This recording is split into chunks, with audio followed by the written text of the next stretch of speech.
Hello friends, बहुत बहुत स्वागत है आपका इंग्लिश एडवांटेज की क्लासेस में। फ्रेंड्स, इस वीडियो में हम एसएससी सीजीएल और दूसरे सभी एग्ज़ाम्स के लिए प्रीवियस ईयर क्वेश्चंस पढ़ेंगे। ये एसएससी सीजीएल के प्रीवियस के क्वेश्चंस हैं और ये क्वेश्चंस आपके एसएससी के सभी एग्ज़ाम्स के लिए बहुत ही इंपॉर्टेंट रहेंगे, लाइक एमटीएस के लिए, सीएचएसएल के लिए, सीपीओ के लिए और दूसरे सभी एग्ज़ाम्स के लिए। तो ये इस वीडियो सीरीज़ का पार्ट 5 है जो कि हिंदी में रहेगा और इसके इंग्लिश वर्जन्स भी मैं इसी चैनल पर अपलोड करता हूँ, इंग्लिश एडवांटेज यूट्यूब चैनल पर, तो वो आप देख सकते हैं। और सभी स्टूडेंट से रिक्वेस्ट करूंगा कि इस वीडियो को पूरा एंड तक देखें ताकि आपको पूरी नॉलेज हो और आपको सफलता मिले और आपको कॉन्फिडेंस आए। तो इस वीडियो को पूरा एंड तक देखें और मेरे सारे जितने भी वीडियो हैं इस चैनल पर उनको भी आप देखें। डेफिनेटली आपको बहुत कॉन्फिडेंस इससे आएगा। तो चलिए आगे बढ़ते हैं, लेकिन यहाँ पर मैं अनाउंसमेंट करना चाहूँगा, दो अनाउंसमेंट। एक मॉक टेस्ट सीरीज़ के बारे में, ये आप यहाँ से ले सकते हैं test.englishaadvantage.in, और ये लेटेस्ट पैटर्न पर आधारित है mock test series. Latest pattern के सारे क्वेश्चन इसमें इंक्लूड कर दिए गए हैं। तो इसको आप एसएससी सीजीएल के लिए, आईबीपीएस पीओ के लिए और क्लर्क के लिए आप ले सकते हैं। बाइलिंगुअल क्वेश्चंस हैं इसमें और पूरा आपको सॉल्यूशन मिलता है इसमें, तो इस साइट से जाके आप इसको ले सकते हैं। और दूसरा ग्रेट एक अनाउंसमेंट मैं यहाँ पर कर रहा हूँ। स्टूडेंट्स की बहुत ही ज़्यादा डिमांड थी कि हम ऑनलाइन क्लासेस स्टार्ट करें और पेड क्लासेस भी हम स्टार्ट कर सकते हैं। तो स्टूडेंट्स की काफ़ी रिक्वेस्ट पर हमने ये एक प्लेटफॉर्म तैयार किया है, bankerspoint.org। ठीक है, यहाँ पर आप मैथ्स की, रीजनिंग की और इंग्लिश की पूरा कोर्स आप ले सकते हैं एग्ज़ाम ओरिएंटेड पैटर्न के हिसाब से। तो इसमें सबसे बड़ी बात ये होगी कि आपका लेटेस्ट पैटर्न का पूरा एग्ज़ाम ओरिएंटेड जो कोर्स होगा बैंकिंग का और एसएससी का, वो पूरा कंप्लीट कराया जाएगा और आपको कोशिश की जाएगी कि आपको सिलेक्शन के काफ़ी नज़दीक ले जाया जाए और ऑलमोस्ट सिलेक्शन आपका कराया जाए इसमें। तो इसमें स्टूडेंट्स ज्वाइन कर सकते हैं। यहाँ पर मेरे नंबर लिखे हुए हैं, ये नीचे वाला जो नंबर है 9893719933, ये मेरा नंबर है। तो इंग्लिश के रिगार्डिंग आप इस नंबर पर कॉल कर सकते हैं। और ये एक अंशुल सैनी सर हैं बैंकर्स पॉइंट के, तो उनसे आप कॉल कर सकते हैं, उनसे बात कर सकते हैं मैथ्स और रीजनिंग के लिए। ठीक है, और ये वेबसाइट है, इसको आप विजिट कर सकते हैं, यहाँ पर पूरा डिटेल दिया हुआ है, मिल जाएगा आपको bankerspoint.org। तो यहाँ पर आप ऑनलाइन पढ़ सकते हैं और पूरा कोर्स आप जिस तरीके से आप फिजिकल कोचिंग में जाते हैं, पूरा कोर्स ख़त्म करते हैं, उस तरीके से यहाँ पर आप घर बैठे आप पढ़ सकते हैं। और पूरा इसमें एग्ज़ाम ओरिएंटेड पढ़ाया जाएगा, प्रीवियस के क्वेश्चंस कराए जाएंगे, इसमें डाउट सॉल्विंग किया जाएगा इसमें पूरी तरीके से। और आपको किसी भी किताब और मैगज़ीन की ज़रूरत नहीं पड़ेगी। अगर आप पढ़ते हैं तो अच्छा है, लेकिन किसी भी किताब की और मैगज़ीन की ज़रूरत इसमें नहीं पड़ेगी, क्योंकि इसके through mock test paper, previous के क्वेश्चंस और पूरा सिलेबस, जैसे ग्रामर के कुछ पार्ट्स हैं और आपका पैसेज है, आपका पैसिव वॉइस है, नरेशन है, ये सारे इसमें आपके कराए जाएंगे। तो इसको आप ज्वाइन कर सकते हैं और इसमें अभी रजिस्ट्रेशन चल रहे हैं, काफ़ी स्टूडेंट ने रजिस्ट्रेशन इसमें करा भी लिया है। तो इंग्लिश का ये कोर्स मैं 20 तारीख से शुरू करूँगा और मैथ्स और रीजनिंग के कोर्स के लिए आप, ये अंशुल सैनी सर का नंबर दिया हुआ है 8619330133, इस पर आप कॉल करके उनसे आप कांटेक्ट कर सकते हैं। तो चलिए शुरुआत करते हैं। देखिए, ये एसएससी सीजीएल के प्रीवियस ईयर के क्वेश्चंस हैं और ये रियल क्वेश्चंस हैं। एसएससी सीजीएल जो आपसे क्वेश्चन पूछता है वो बेसिक क्वेश्चन पूछता है, बेसिक ग्रामर और बेसिक वोकैबुलरी पूछता है, लेकिन ऑप्शन जो होते हैं काफ़ी क्लोज रहते हैं उसमें। जैसे यहाँ पर आपको एंटोनिम्स के क्वेश्चन सॉल्व करने हैं। ये एक वर्ड दिया है एस्केलेट, ठीक है, 4 ऑप्शन दिए हैं, तो इसका आपको एंटोनिम इसमें से फिगर आउट करना है और वही आपका इसमें आंसर होगा।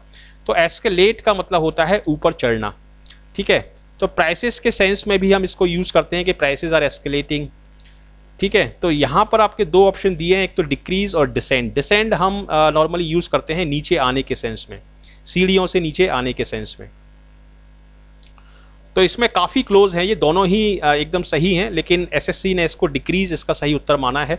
हालांकि डिसेंड का मतलब भी नीचे आना होता है, सीढ़ियों से जब आप उतरते हैं, लेकिन इसका प्राइसेस के सेंस में हम नॉर्मली यूज़ नहीं करते। प्राइसेस के सेंस में हम डिक्रीज और एस्केलेट यूज़ करते हैं, तो इसलिए एसएससी ने इसका जो सही उत्तर माना है वो डिक्रीज माना है। क्वेश्चन नंबर 2 देखते हैं, एनार्की। एनार्की का मतलब यहाँ पर लॉ एंड ऑर्डर की सिचुएशन बिल्कुल ख़राब होती है, यहाँ पर लॉ एंड ऑर्डर नहीं होता, उसको हम बोलते हैं एनार्की, ठीक है। तो ऑब्वियसली इसका जो आंसर होगा एंटोनिम वो होगा ऑर्डर, लॉ एंड ऑर्डर। और होलसम का क्या मतलब है? होलसम का मतलब है जो चीज़ हेल्दी है और पूरी तरीके से न्यूट्रिशियस है, उसको हम बोलते हैं होलसम। तो ये भी एक अच्छा वर्ड है, इसको भी आप याद कर सकते हैं। आगे हम देखते हैं क्वेश्चन नंबर 3, कमोशन। कमोशन का क्या मतलब है? कमोशन का मतलब होता है, इसमें 4 ऑप्शन दिए हैं, transmission, transition, tranquillity and transparency. तो कमोशन का मतलब होता है शोरगुल, जहाँ पर काफ़ी नॉइज़ होता है, शोरगुल होता है, उसको हम कमोशन बोलते हैं। और इसका जो एग्जैक्ट एंटोनिम होगा वो होगा कामनेस या ट्रैंक्विलिटी। ट्रैंक्विलिटी का मतलब भी कामनेस होता है, जहाँ पर काफ़ी शांति होती है, उसको हम बोलते हैं ट्रैंक्विलिटी। ठीक है, ट्रैंक्विल जो होगा वो एडजेक्टिव फॉर्म होगा, शांत होगा, और ट्रैंक्विलिटी का मतलब होगा शांति। ट्रांसपेरेंसी मतलब जिसमें ऑनेस्टी हो, पूरी पारदर्शिता हो, उसको हम ट्रांसपेरेंसी बोलते हैं। ट्रांसमिशन का मतलब होता है ब्रॉडकास्ट करना, किसी प्रोग्राम को दिखाना, और ट्रांजिशन का मतलब होता है चेंज करना। तो ये चारों ऑप्शन मैंने आपको बताए हैं, और इसका सही आंसर होगा आपका ट्रैंक्विलिटी, जो कि इसका करेक्ट एंटोनिम है।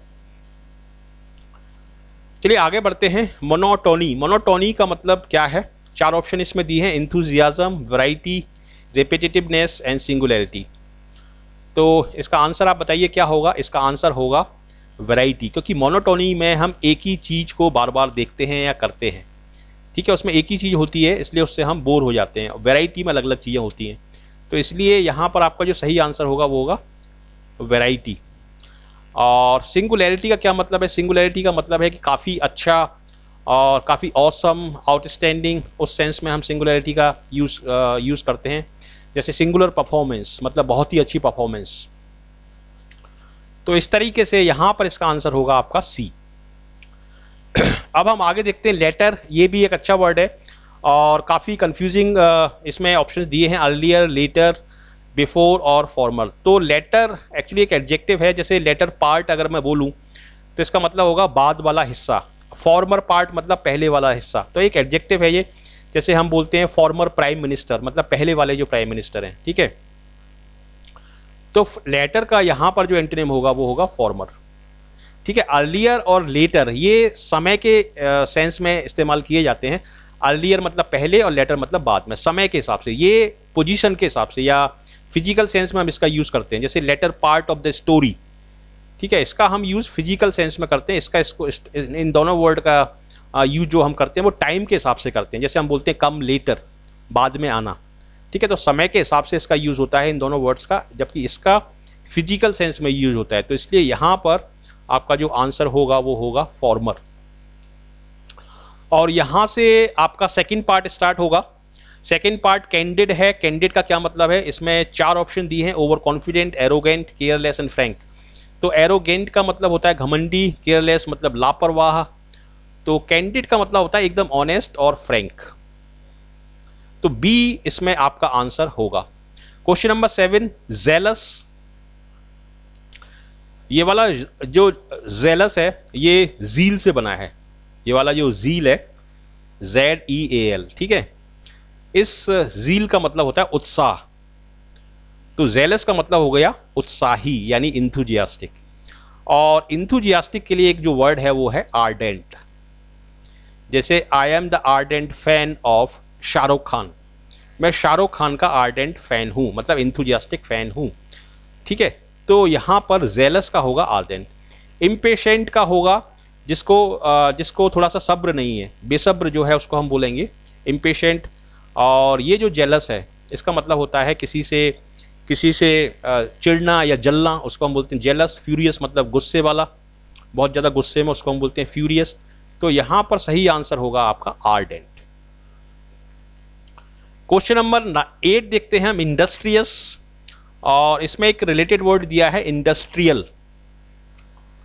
ठीक है, तो 4 ऑप्शन क्या दिए हैं इसमें? Hard working, economic, indolent and industrial.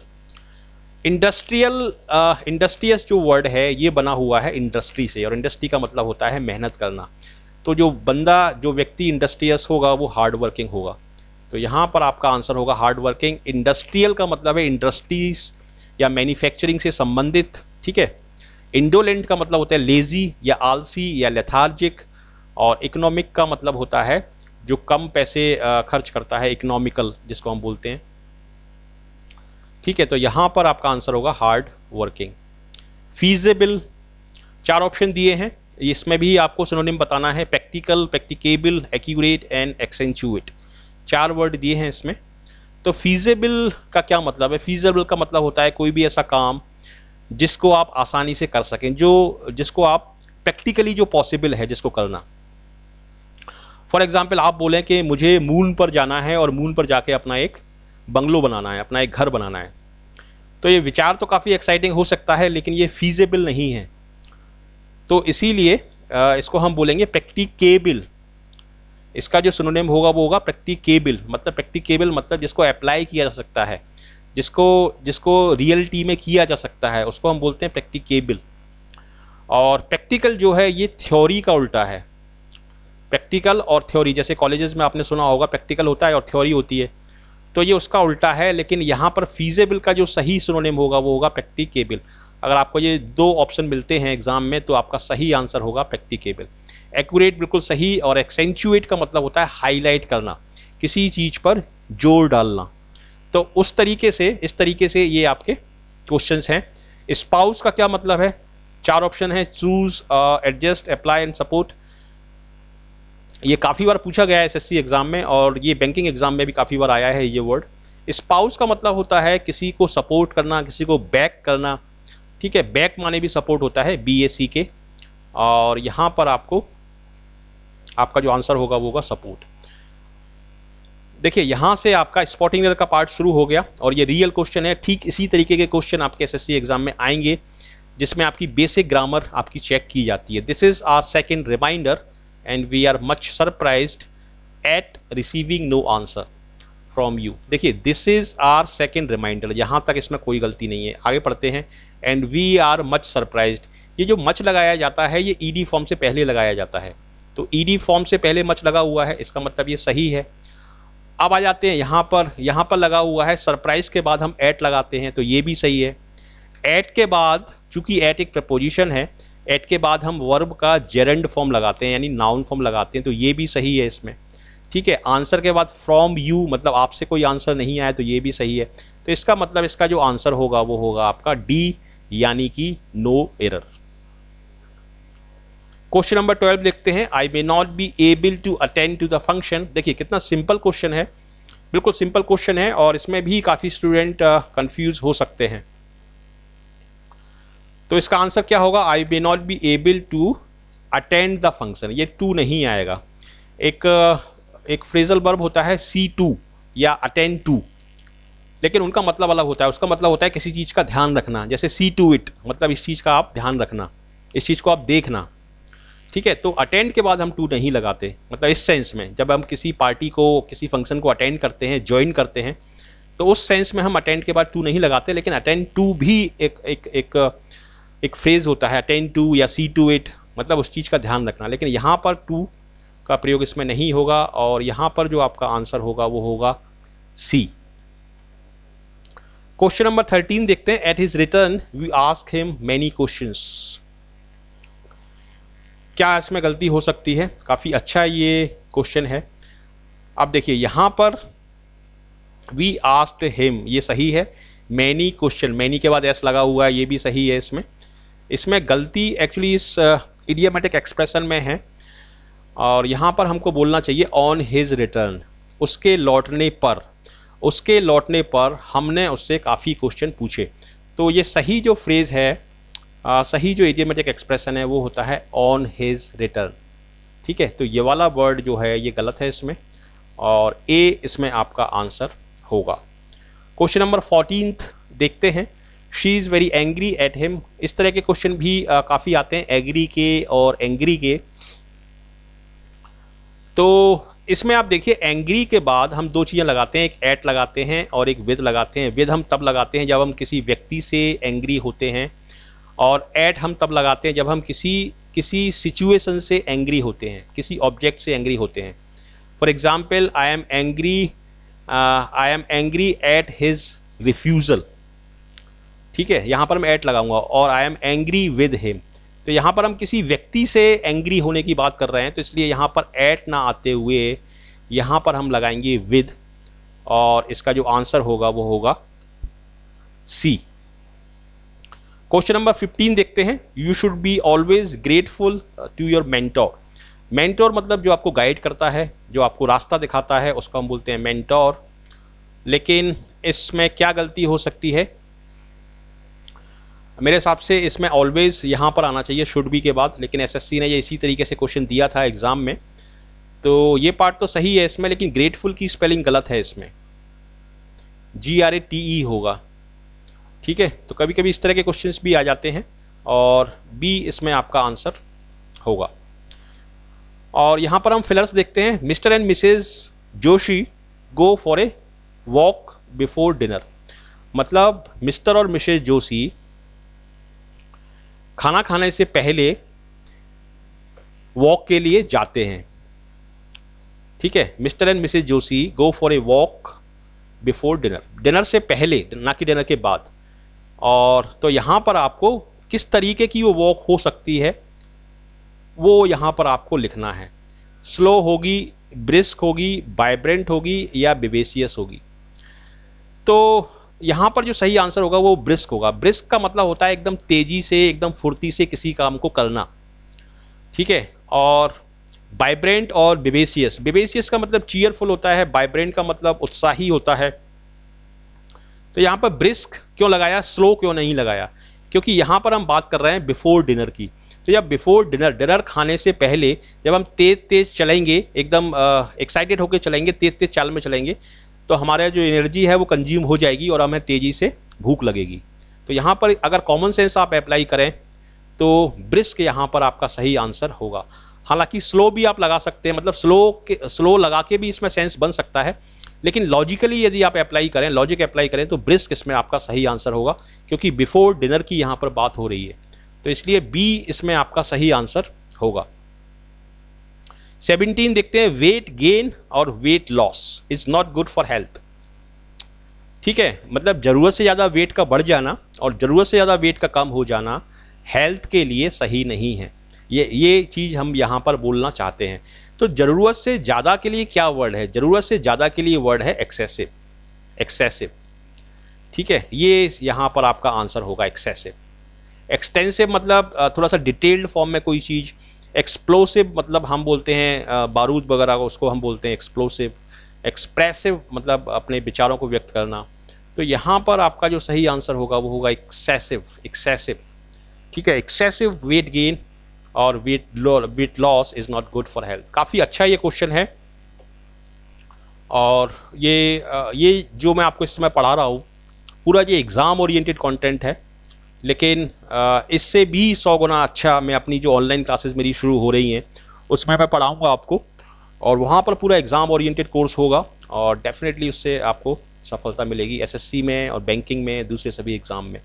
तो उसको आप ज़रूर ज्वाइन करें, ज़रूर रजिस्ट्रेशन उसमें आप जल्दी से जल्दी कराएं, मुझसे आप कॉल करें, और जो भी आपकी क्वेरी है वो आप सॉल्व करें और रजिस्ट्रेशन करें। डेफिनेटली आपको काफ़ी उससे फ़ायदा होगा। क्वेश्चन 18 देखते हैं। There was an response for the marathon. मतलब मैराथन के लिए काफ़ी अच्छा रिस्पॉन्स था, काफ़ी एक्साइटिंग रिस्पॉन्स था, काफ़ी स्ट्रॉन्ग रिस्पॉन्स था।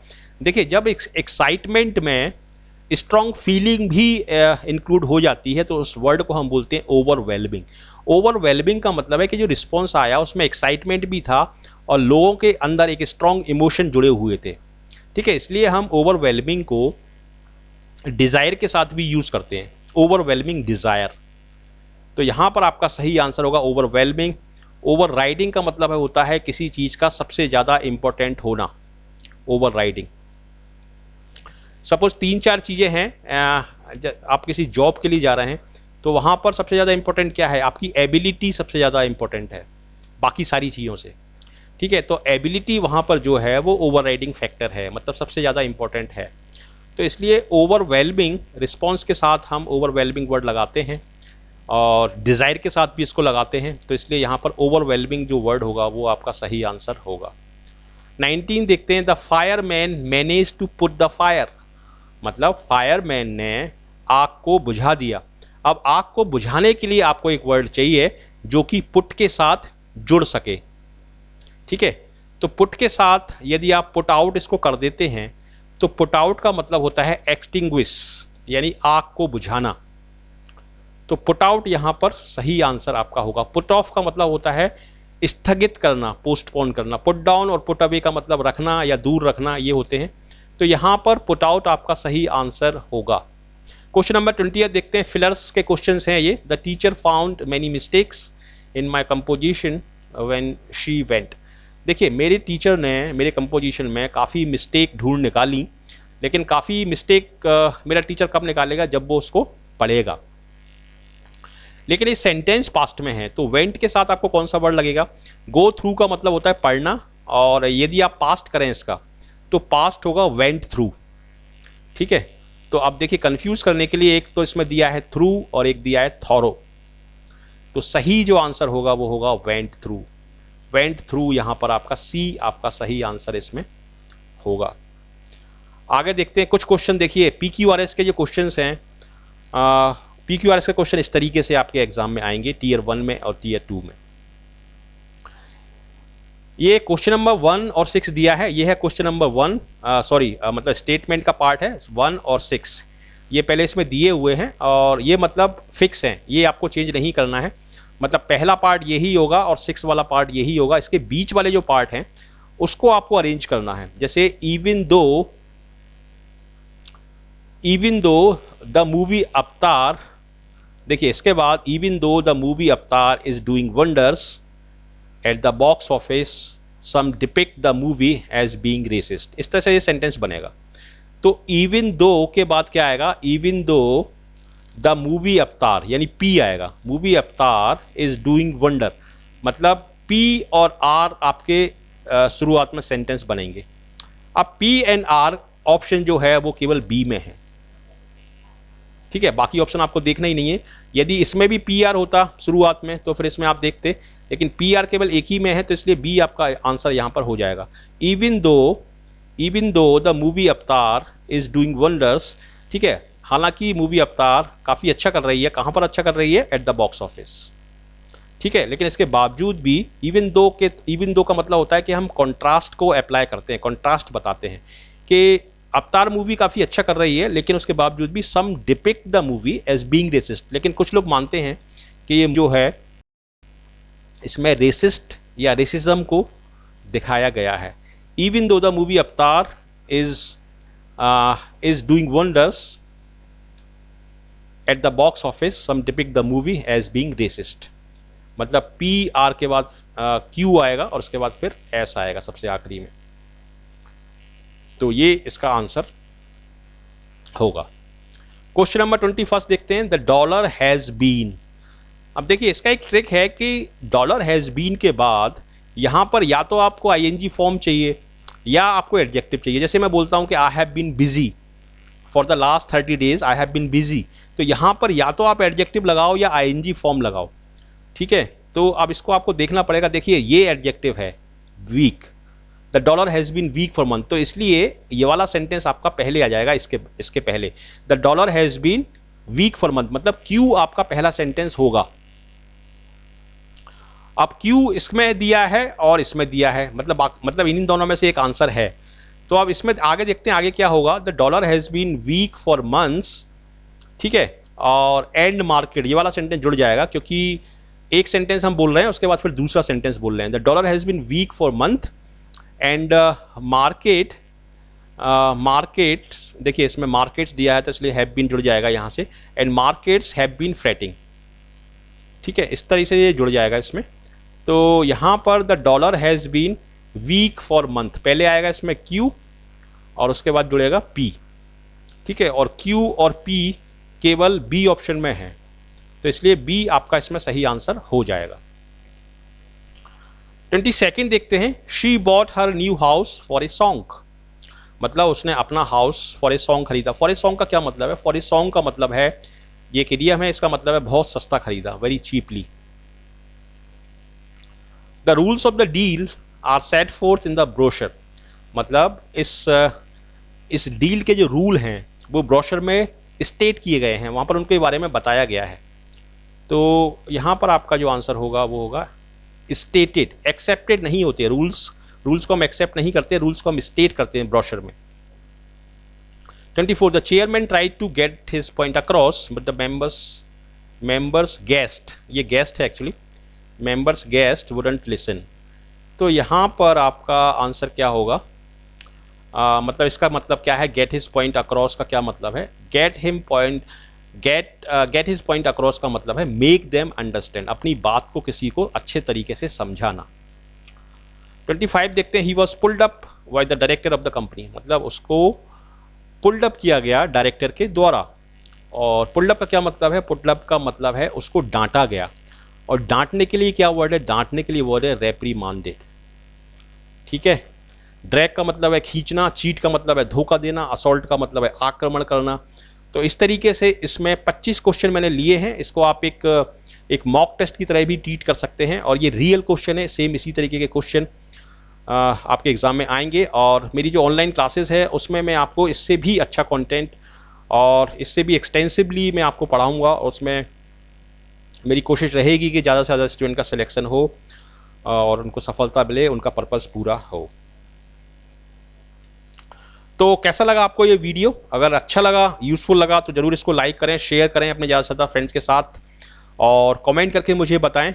और फीडबैक आप ज़रूर दें ऑनलाइन क्लासेस के बारे में, और जिसके भी बारे में आप देना चाहते हैं मुझसे आप कॉल करके बात कर सकते हैं इस बारे में, और रजिस्ट्रेशन करा सकते हैं। और यदि अभी तक आपने इस चैनल के बारे में, इस चैनल को सब्सक्राइब नहीं किया है, तो इस चैनल को ज़रूर सब्सक्राइब करें, और अपने फ्रेंड्स को भी इस चैनल के बारे में बताएं ताकि उनको भी फ़ायदा हो। So thank you very much for watching this video, and I wish you all the best for your bright future.